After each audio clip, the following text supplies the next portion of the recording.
Hey guys, I'm David with Don't Blink RV, and today I'm going to take a moment to tell you about a little incident that happened to me on my past trip to Dauphin Island.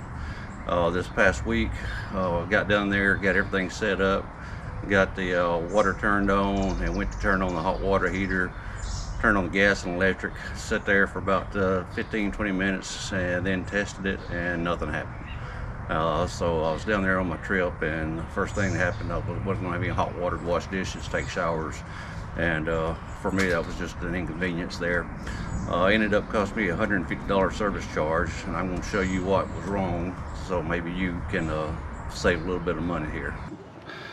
So you come over here to the hot water heater and you take a look, and you got all these wires and these boards, and I did the normal stuff. I went through and checked the fuses inside, made sure the breaker was fine, made sure there was no blown fuses. I checked the panel board that showed where everything was turned on. I came out here, I didn't have a multimeter with me, I couldn't really test anything, and I didn't honestly know what this little fuse was right here, but I called the tech. He came out, he checked this board first for me. He actually replaced this board, and it still didn't work, and so he put the old one back on, and then he said, well, I know what the problem is, and all he did was unplug this, took this little fuse apart,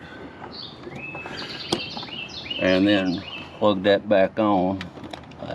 He didn't have one with him to replace it, but that was a temporary fix and got my water heater back up and running. And all it was this little piece right here, which is a thermal fuse, and I had no idea what it was or what it did, and ended up costing me $150. I've got a couple more of these ordered coming in from Amazon, and I'm going to keep them on hand in case anything like this happens in the future. I'll be prepared. All I have to do is swap out this fuse here.